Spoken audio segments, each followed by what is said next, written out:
Assalamualaikum warahmatullah and warmest greetings to all of you out there. Welcome back to our lecture on topic 1 of 4 to 10. Our topic 1 is Financial Regulatory Framework in Malaysia, and we are now in our subtopic Private Entities Reporting Standard. So let's start. We will look under Private Entity Reporting Standard. We'll first be looking at what is a private entity. So let us look at the definition of private entity under Companies Act 2016.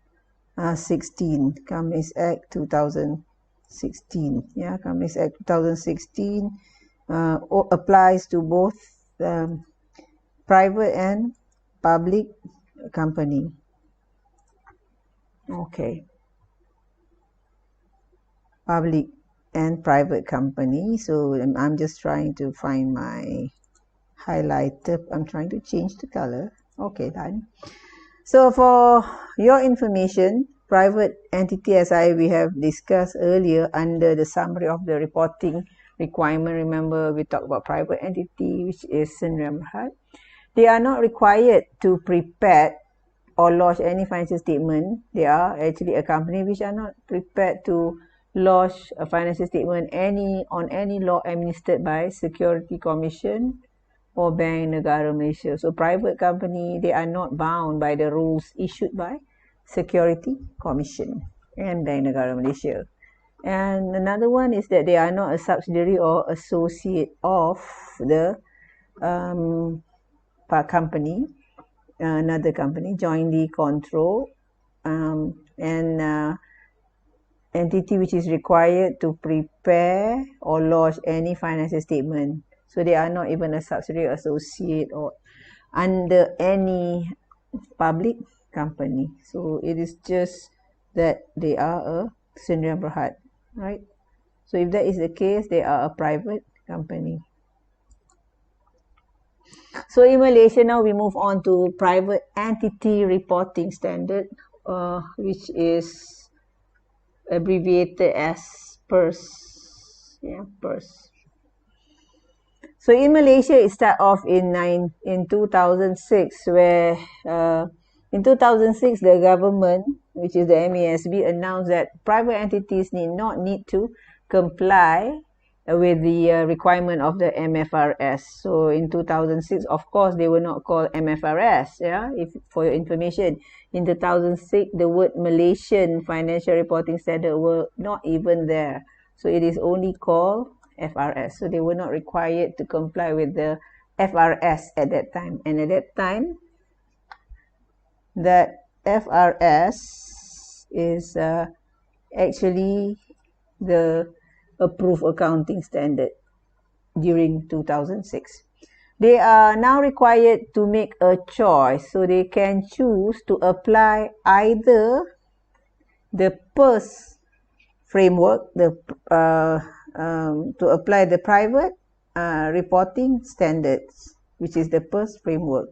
So what is the PERS framework? Private entity. I put here, yeah, private entity. The PERS framework was a set of accounting standards issued or adopted by MASB for application by all private entities. So they have option. Either they can follow MFRS, which is, at that time I said it was FRS, number 1. Or they can also follow the private entity reporting standard. So there are 2 options given. So they can also follow either the FRS framework at that time or the PERS framework. Okay. So this is what I mentioned just now. Either the PERS framework, we'll be looking into what is PERS here.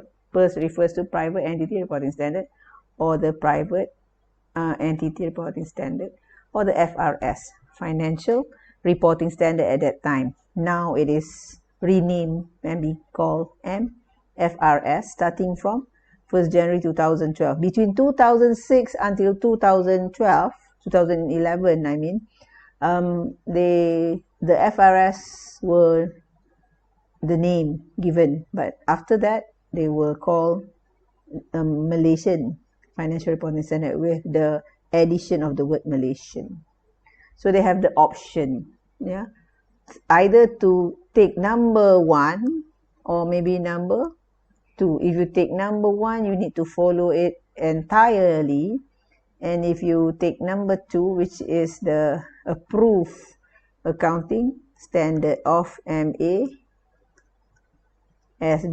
you also need to follow them to their entirety. So what is actually PERS, right? And that in 2006, PERS versus MFRS framework, right? PERS versus MFRS framework, right? That is the framework in 2006. So PERS refers to the extant MASB standard. Yeah, the one that were issued by the MASB.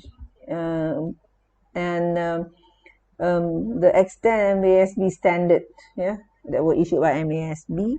And why? Therefore, because of this, there were 2 sets of standards, and therefore it created problems. It created problems because there are gaps in relation to PERS. Since PERS is not complete, because some of the IFRS were not adopted in PERS, right? I mean, meaning that if you follow private entity reporting standard, you can go and download that standard. If you go to the MASB website, you will see that some of the standards, like standard on financial instrument, were not in the PERS, right? So therefore, there were some gap, and that create some problems in terms of differences in the accounting treatment for the private entities that follow PERS versus the private entities that do not follow PERS but follow the MFRS framework to the entirety, because they are given choice. So there will be a set of 5 private entities that will follow PERS, and there will be some of the private entity that followed the FRS framework, right? So therefore there will be gap between that issue there.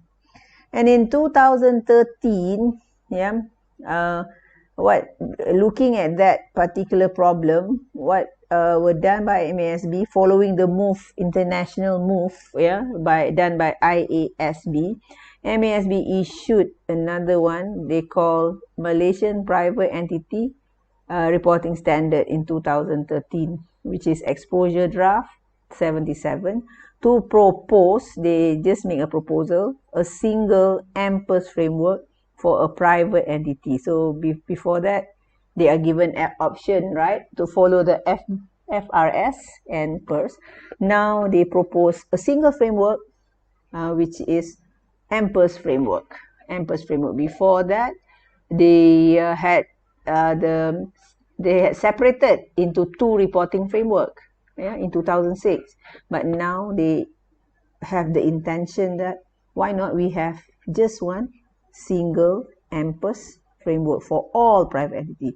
So therefore, the MPERS framework was endorsed as a standard for application by private entities in 2014. And MPERS standard were actually the standard that were based on the IFRS for SME that were issued by the International Accounting Standard for small and medium-sized entities. So SME, or the small medium-sized entities worldwide, right? They were following the so-called IFRS for SME. This one, yeah, IFRS for SME, right? However, in Malaysia, we do not follow that. So that was issued already internationally in 2009. We did not take what was issued by IASB, but we have our PERS framework. So now we decided that we want to follow the IFRS for SME, and MPERS is the name being used for Malaysian. So actually IFRS for SME is the one used by the at the international or worldwide, but in Malaysia, that is also used in Malaysia, but only that it is renamed to be called MFRS. It's the same document, but with a different name being given. It's the same thing. So now private entities are given choice either to voluntarily, so it's not a requirement, they can voluntarily adopt the MFRS framework, meaning that follow all the MFRS issued by IA by the MASB, or what they are also given the choice of following the MFRS framework, and by 1st of January is a mandatory transition to take a choice of either following the MFRS framework or following the new MFRS framework. New MFRS framework means MFRS, as I said, MFRS refers to IFRS for SME, and this one is issued by IASB, right? MFRS is issued by MASB, issued by MASB, but MASB actually adopted the IASB IFRS for SME. Okay, so it was effective in Malaysia in January 2016. So it contained 35 sections. You can download this by visiting MFRS MASB website. 35 sections. So it is in section 35 section, right? It includes cash flow. It includes the MFRS, the section on financial statement as well. So with this, the financial reporting of the private entity has now been covered under MFRS requirement of the private entities, and option actually. They can still follow the MFRS framework. So it will bring a private entity reporting in Malaysia to be to be at par with that of the IFRS worldwide. Yeah, IFRS were the one issued by the International Accounting Standard Board when they started adopting MFRS in 2016, right? Until now. And next part is the state of art and accounting practice, the last part of the lecture. So we should understand that when we what is stewardship reporting. You can read this on your own, but basically stewardship reporting has something to do where companies provide information to the shareholders or to the investor of the company, right? Basically, it is believed that the objective of financial statement is associated with stewardship concept.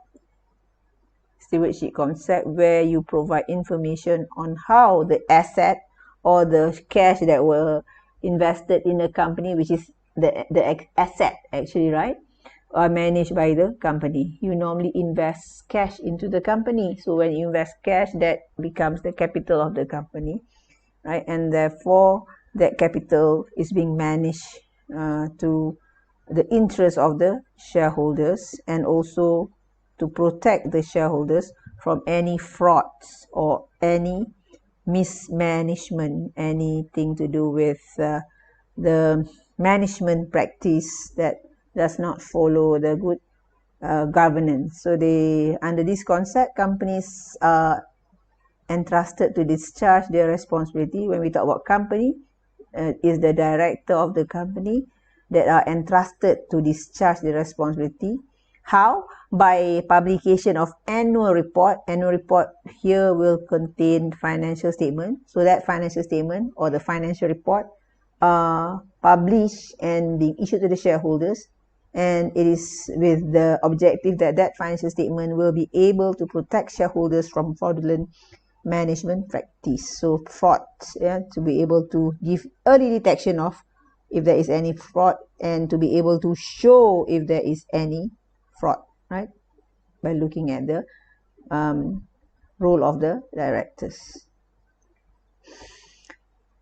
And then another one is decision usefulness reporting, which is similar, where in 1999 we follow the move done by the IASC, where the preparation now has shifted from stewardship to decision usefulness. Before this, we said that we need to protect the shareholders, right? We need to protect them from fraud. Now we are shifting the stewardship reporting to decision usefulness reporting, where it was based on the notion that the purpose of financial reporting is to influence the action of the users of financial information. So therefore, the focus here is said that we need to provide useful information that will help influence the users. One of them, of course, the shareholder. Of course, the users of financial instrument can be the public, yeah, can be your comparator, can be your supplier, can be your customer, right? So help them making decision. So if that is the case, we want to see how useful is the financial reporting or the financial report in helping the decision made by the user. So that's why the word is decision usefulness, how it was able to make a useful decision, sound decision. Okay. Last part, the role of IASB and the application of IFRS. As I told you, in Malaysia, we have MASB, but internationally we have IASB. So this one is playing the role worldwide. But in Malaysia, we have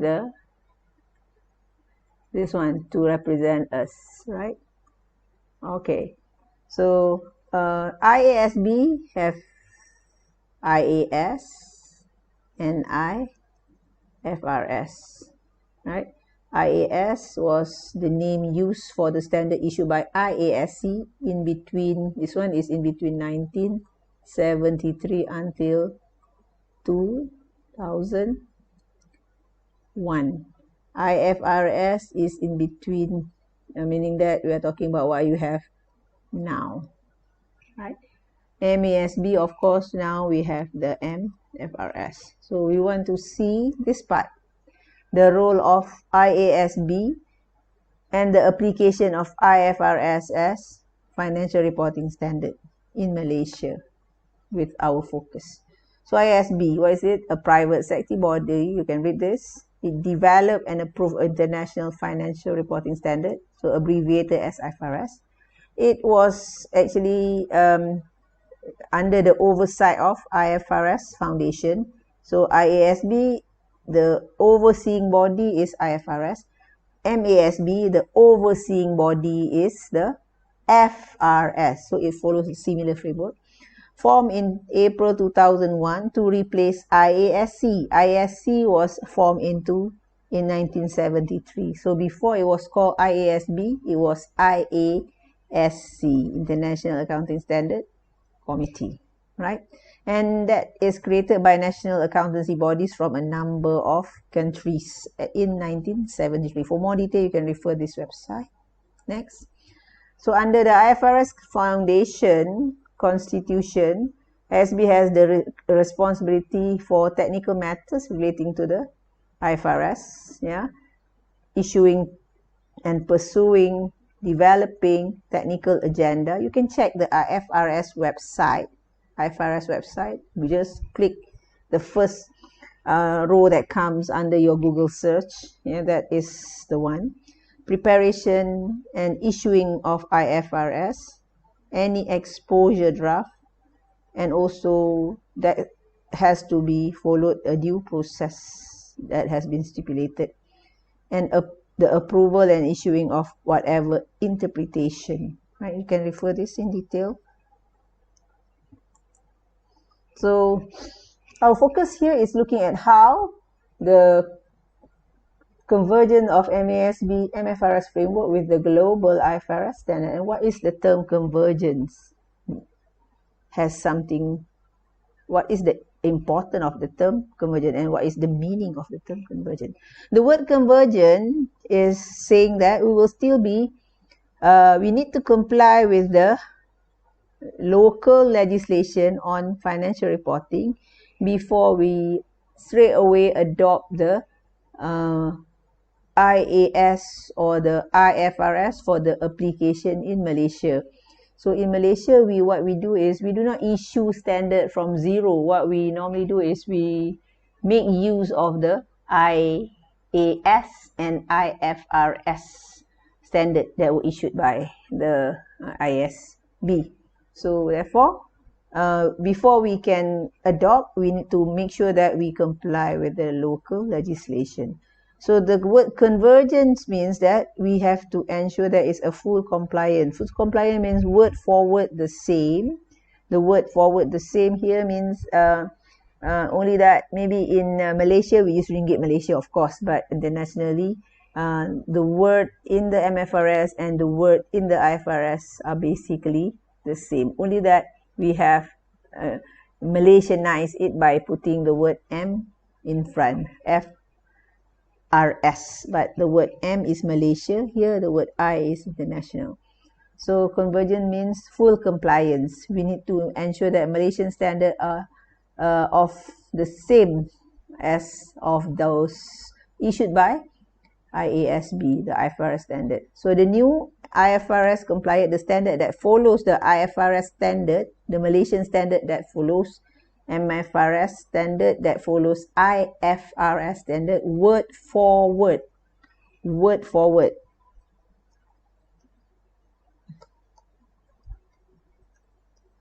Okay, this is known as the MFRS framework. So Malaysia, you call it MFRS framework, but internationally that is called the IFRS framework. What are the benefits of full convergence? Okay, you can read this. Assist business to a more global environment, be able to compete there. You can compare financial statement of those business, right, so that you are not left out, right, because 100 countries are converging, so if we do not follow the crowd, we will be left out, right? We have to follow the globalization wave. And we will also bring greater credibility and transparency to the financial reporting in Malaysia. So whoever outside Malaysia could be able to understand the financial result of a Malaysian public company because it is prepared based on the IFRS compliant framework. You can also compare financial statement of a Malaysian company with a financial statement in the UK because it is based on the similar set of standard, right? Can also enhance the national reputation because being compliant with international accounting standard are showing that we are moving towards whatever the wave, the current wave. The benefit, reduce compliance, right? Easy for us to transfer staff. We can send an auditor to go and audit financial statement across the world. We can work across the globe because they will use the same accounting, the same business language, which is accounting, based on the same similar rules, which is the IFRS compliance standard. Common accounting reporting language. So accounting is the business language, can be able to reduce the cost. We do not need to go and come out with our own standard. We follow what is done internationally, but we need to tailor-made to the local and national requirement. Credibility of local market to foreign investor. Investor can understand our financial statement so they can make more investment, and also for potential cross-border listing. That's it. We have finished with our lecture. So after this, we'll proceed with the tutorial question. And in the tutorial session, you will be able to have more explanation on whatever that were not clear or whatever that need further clarification. With that, I thank you. I'm Madam Yusnaliza. I'm signing off. I'll see you when I will see you. Thank you.